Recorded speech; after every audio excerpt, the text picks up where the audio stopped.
Let's start with a little warm-up. So in the next couple of videos, we're gonna have warm-ups of what's gonna happen, what we've been doing over the last couple lessons, just to keep it fresh in your mind as we get ready for our midterm we're taking at semester. So I'm gonna make sure everything stays relatively current and kind of work through these things that are a little newer to you, starting in our expressions unit and working our way up as we go. So take the next few moments, pause the video, and figure out and solve these 6 problems.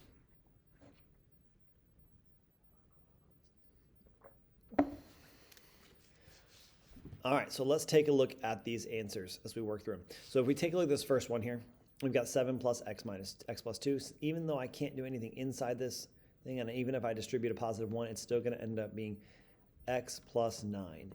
Now, one of the things I want you guys to keep in mind as we talk a little bit about, technically you can switch them with the the commutative property, but you really want to keep it as the variable, always variable term first. Our next question is 16x. Again, you could write 16.x. And that's not technically wrong, it's just not the structure we want to have it in anymore. So try to keep, anytime you have a coefficient and a variable multiplied together, you just put 16x and work it that way. Continuing on, we got 54x. Here we can combine our 7, and in case we forgot, there's a 1 in front of that x, so we actually have 8x plus 2. Finish this one up. This is 8x. Now, our little more challenging problem, our debate team is ordering 3 identical pizzas. So one of the things that a lot of kids will miss is this word 3 and identical. Identical is a key to this problem because you got to know identical means they're making the exact same pizzas 3 different times in their final debate. For their final debate, the cost of each pizza is $15 and each topping is $2. So the team is unsure how many toppings T that they'll add to each pizza. So you're going to write and simplify an expression that works that out. So you start out by thinking about, okay, well, I've got 3 pizzas. They're going to be exactly the same.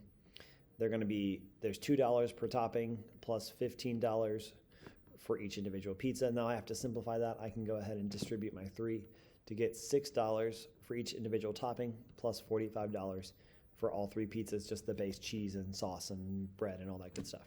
All right, so keep that in mind that that distributes out like that. All right, let's take a look at the next thing. So today we're going to talk about solving addition and subtraction equations. As we talk about these, we're going to spend a lot of time talking about a new way to kind of look at them. Where I know that you guys can solve, if I say x plus 5 equals 8, your brain automatically knows the answer is 3. But a lot of times what students want to do is they'll do this, 8 minus 5 equals x. And while that's not wrong per se, we got to talk about how you do it and how you do it mathematically correctly. The fact families really do play a part in it, and we are doing it, but we've got to look at how do we move that 5. I don't have the right to just pick it up and move it over there. I've got to do something to the original positive 5 to get negative 5. So we've really got to take a look at how that works. We can't just switch things around anymore. Okay, so let's dig into it. To do that, we're going to talk that we're going to use our properties of equality. Okay, and those are the key here, and that's a lot of it. And if we can make this make sense, a lot about just thinking about real life situations of equality and fair as we work through these. So let's take a look at our first idea. Before I can jump in too much further, I've kind of got to give us some vocabulary so we're all speaking the same language. Okay, a lot of what you're going to do as you solve through this, you're going to be using inverse operations. So when I say an inverse operation, I mean 2 operations that perform the opposite function. So for example, I'm thinking plus and minus, or multiply and divide, or powers and roots. These are all those inverse operation pairs that we have. If you think back through the order of operations, you can kind of think, oh, those are the ones right next to each other. Those are the inverse. Okay? We use the inverse operation to solve an equation. We can also think in terms of inverse values as well, but we'll talk about that as we go through the lesson. Now, what we're going to do for a majority of class is we're going to be talking about these ideas of the properties of equality. So before we jump too far in, we've got to think about what does equal mean. Okay? Equal means that everybody is, or everything is treated exactly the same. In real life, we don't truly want equality. We want fairness. We don't want equality. Now, I know it says life isn't fair, and I get what they're saying. That's our goal, though, right? Everyone is treated fairly. But when it comes to equal, we don't want everyone to be treated equal, because think about it this way. Right now, you don't have a job, okay? But you also don't have to pay for your food. You don't have to pay for your house. If you treat equally, everybody should have to pay the same amount for their house and their food, no matter if they have a job or not. So your parents don't make you pay for food or for your rent because you don't have a job. They're not treating you fairly. They have to do it. Why shouldn't you? Or they're not treating you equally. So the idea behind this is we want to talk about equal. Now, math is the only thing that's equal. And the reason it's equal is because, well, we have that sign right there. Okay? So when we talk about the properties of equality, what it says is if I state that both sides of an equation remain equal if you do the same thing to both sides, if you subtract the same number from both sides. Okay, and the addition property, I'm going to go ahead and put it up, it's pretty much the exact same property except it's added to both sides. That's really the only difference between the two properties. If you think about those, it is a way of thinking about how we do a problem, how we talk about different things. Okay, so we're going to dig into these deeply as we kind of bring our way through it. But the only way we can truly solve a problem to keep things the same is by treating them equally. Well, that becomes an issue when it comes to thinking about real life. It's not really an issue when we talk about solving. So let's take a look. So as we keep going, let's take a look at the idea of an equation. An equation is the next step. So we're solving equations today. We're actually going to get an x equals a number. Okay. So the statement, so an equation, though, in its base form is two mathematical expressions joined with an equal sign. So you think that it must have a number sentence with an equal sign? Yeah, that's true. But it doesn't have to be just numbers. It could be x plus 5, there's an expression, joined with 7. Now that 7 obviously could be x plus 5 equals 9x. That's still a mathematical problem we could solve. That's still an expression. Now, what we're going to focus on today are these kind of equations. But that's a simple equation is anything that is equal to each other with expressions on both sides. Okay? We have solutions. When I say a solution, I'm talking about a number that can replace this variable. Okay? Or this variable in an equation. And actually, not just this, but also this one. The number that will go here that makes them both the same. Okay? And then if we have an equivalent equation, it's where I have two equations that are equal to, that have the exact same solution. Okay, two of the exact same things that I get the same solution on. Okay, so if you need to pause the video, go ahead and do it now. If you need to rewind and get the other video, the directions, take a second and do it now. Okay, now let's talk. I'm going to jump past these slides and I want to talk about how we actually use these properties of equality.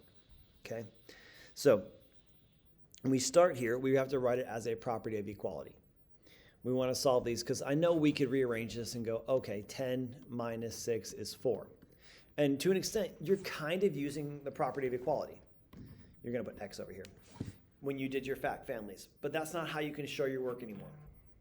To be fair and to be equal, you've got to go ahead and think this through and go, okay, how can I work this problem?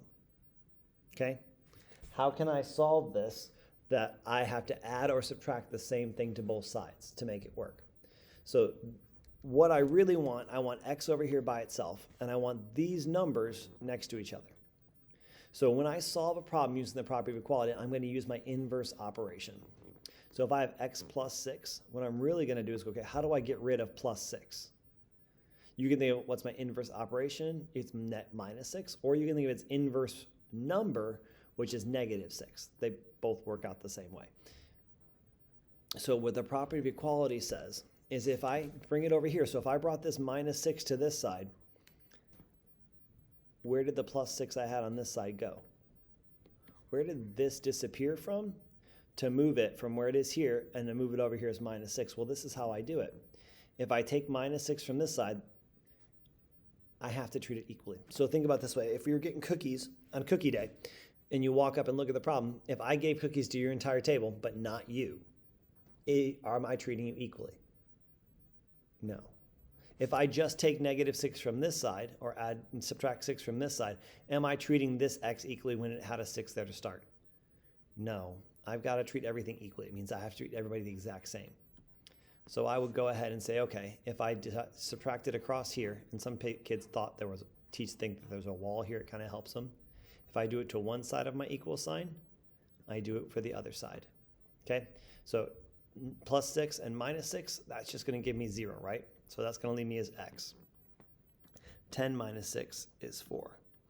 I get my same equation. Now, I can check this pretty quickly. I do realize this kind of problem is not one right now. You don't have to check this, but But when it states the answer is true, the idea behind it says, okay, if I simplify it down to its minimum things, I plug in my 4 for x, do I get an equation that is the exact same on both sides?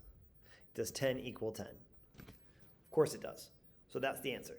That's the idea behind it, that is the perfect answer. Okay? And I do the same thing on this problem here. So if I take a look at 14, how do I get rid of that 14? It's a positive 14 because there's no negative sign over here. Or it's joined with plus here. How do I get rid of it? I subtract 14. And if I do it for one side, I do it for both sides. Another way to think about it, think of if you are in PT class or a weight training class. If you put a 45-pound weight here and a 10-pound weight on this side, if I lift it up, is it going to be equal? Is it going to be balanced? Are both sides going to be at the same? No. So I'm going to have this funky shape. I'm trying to lift it, and I'm only lifting up that 10-pound side like way high, and the 45-pound side nothing at all. So think of it that way. If that's the idea, if I do it for one side, I do it for all. I want to have a 10-pound weight on this side and a 45-pound weight so I can lift it. Okay, so 14 minus 14 is 0, so you're going to make it y, because 0 plus y is just y. 20 minus 14 is 6.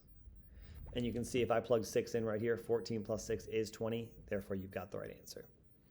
Okay? I'm going to jump a little bit farther into your notes because I want to talk about the idea of subtraction with some basic equations. Then we're going to come back and do word problems. Your homework is all word problems. But I want to take a look at the same idea here. So if I talk about subtraction equations, same idea, same kind of questions. Okay? If I look at this kind of problem and go, okay, well, I've got the same idea. I've got to be equal. I've got to treat everything the exact same. That's what equal means. How do I get rid of a negative 2? What's the inverse operation to minus 2? Well, it's positive 2. And if I add 2 to this side, I add 2 to this side, it's exactly the same. So I end up getting 3 as my answer. And if I plug that in really quickly, I know 3 minus 2 is 1. Okay? The key is this, practicing is going ahead and doing it across both sides and getting used to it. Because while this does not, this is one I can do in my head. If I have a problem like this,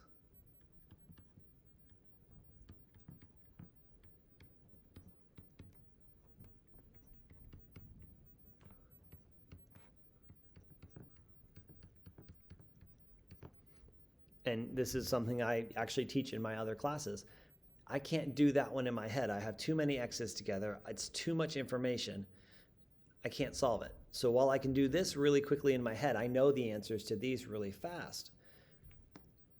I solve these problems the same way I'm going to teach you through this kind of lesson, but without being able to do those steps individually and break them apart. And you're going to have trouble solving a problem that looks like that compound, that very large multi-step equation. Okay? So there's a reason why we do them. I realize you can do them differently, but I want you to practice doing it this way. So now I've kind of got it looking different. I've got the answer on the left-hand side and the variable on the right. It doesn't change anything. I still think if this is connected with subtraction or negative 8, how do I get rid of it? I either use positive 8 or plus 8. And if I do it for both sides, for one side, I do it for both. So I get 20 is equal to z.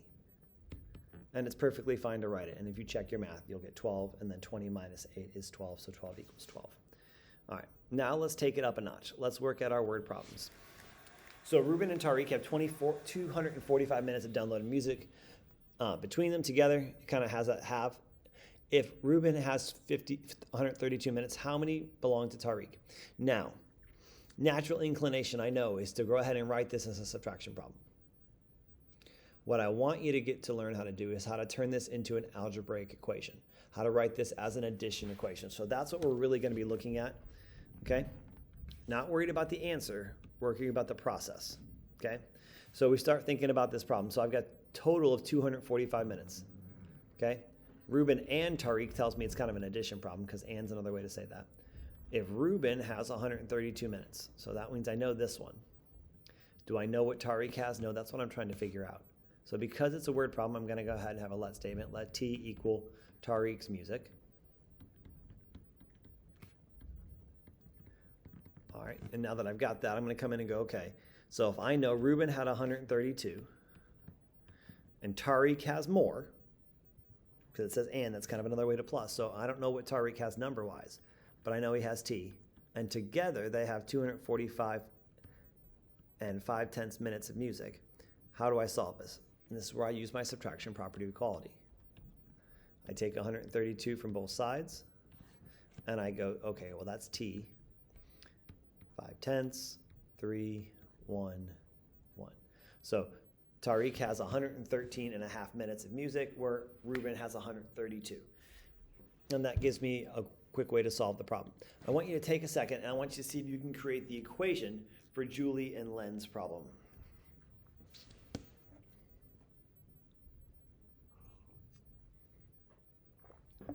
All right, so with Julie and Len went swimming. Julie swam 575 meters.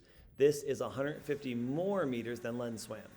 Write and solve an addition equation to find the number of meters Len swam. So first thing I had was my let statement, right? Let L equal Len's distance. Okay, so then we're gonna say, okay, well, I know Julie swam this much. Okay, I know that's 150 more. So 150 more is our plus right here.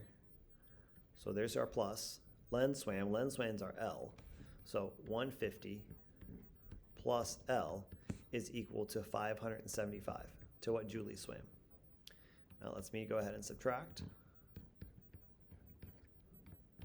And I get, okay, he swam 425 meters.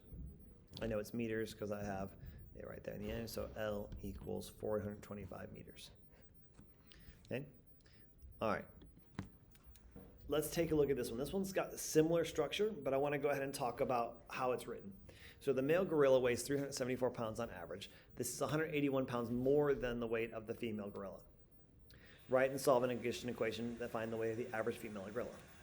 So we've got G. So first thing we're going to do, okay, here's my sentence right here. That makes pretty sense. There's my let statement. To find, okay, weight of an average female gorilla, let G equal female gorilla weight.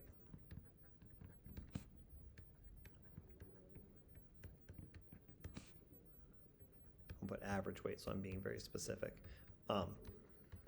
So now I think about the question. So I know how much a male gorilla weighs, and I know a comparison between female and male. So 181 more than. So we said this right here, that's our let statement. So we're going to replace our let statement, sorry about that, all that erasing, with G. So 181, more is plus, more than, G is equal to the total weight of a male gorilla. So I can do my problem, subtract 181, work my problem, I go 9 minus 1 is 8, borrow, go ahead and make that 17, so that's 9, 198 pounds. So a female gorilla's average weight is 198 pounds. Okay, go ahead and try this next one.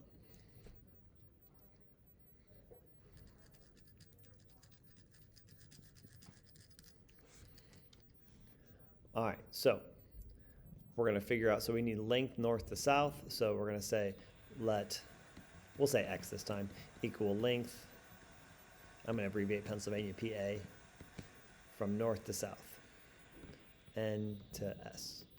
Okay, so there's my let statement. I know total that 120 miles more than the length, so plus X, is equal to 280 miles.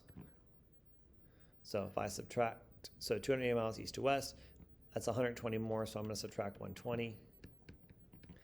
X is equal to 160 miles for the length of PA, from north to south. So how tall it is versus how wide it is. And if you can picture Pennsylvania on a map, it is much longer than it is tall.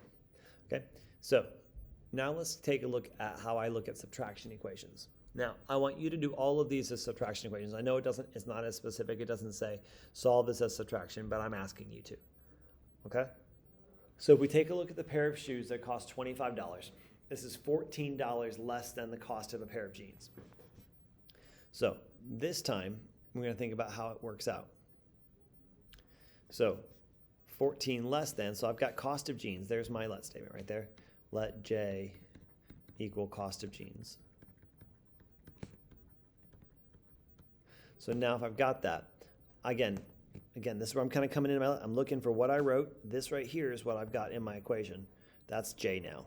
We're going to replace this with J. So 14 less than J. So less than's my word. Okay? And that's a turnaround phrase. So it's actually going to be J minus 14 is equal to $25. That's my cost of my jeans. So J, cost of jeans, minus $14 is equal to the cost of shoes. So how I get rid of a negative 14 or a minus 14 is adding 14. I get the pair of jeans cost $39. I'm going to put my line. Okay? All right, go ahead and create your equation for Vivian and her piano problem.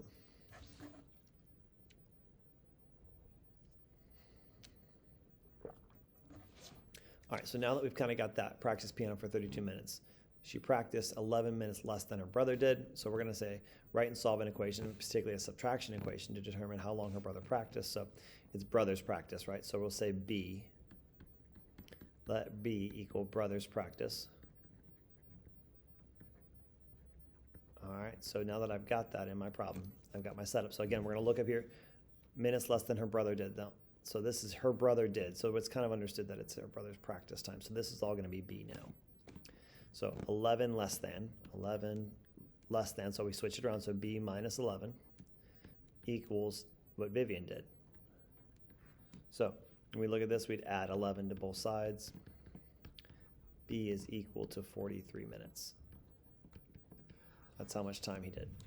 All right, go ahead and try these next two problems, both the one about German Titov of Russia and the difference between the number of people at the amusement park. Try both problems, pause the video, and then you guys can tell me, see what you come up with as I go over the answers.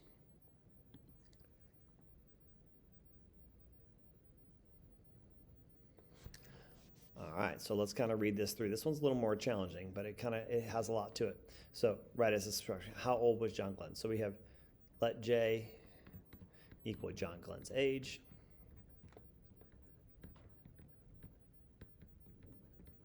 Okay, so we have 52 less than. So less than, again, a turnaround phrase, so minus 52. So we've got John Glenn's age minus 52 equals 25. So we're going to add 52 to both sides.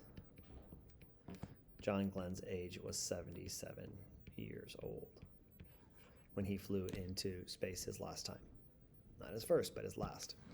All right, so the difference between the number of people that visit an amusement park on Saturday and the number that visit on the park on Wednesday is 1,465. Saturday is the busiest day.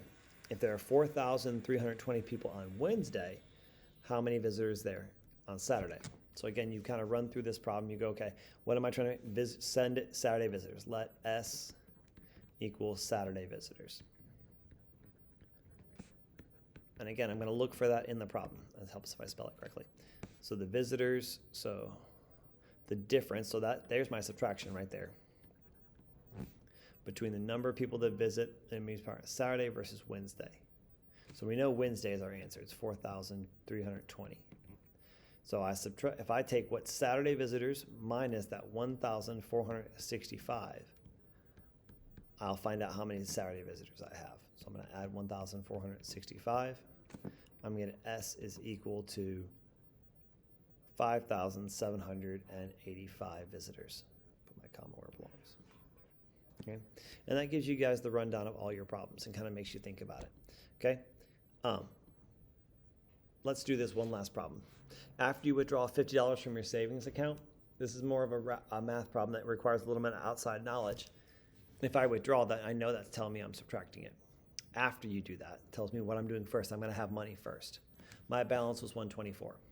So let X, again, we'll use X equal my starting balance because that's what it's asking me for. If I take my starting balance minus my withdrawal equals 124, when I add 50 to both sides, I started the day or before I withdrew with $184. Okay? Now you're all set. If you guys have any questions, feel free to reach out and I'd be happy to help you work on these problems.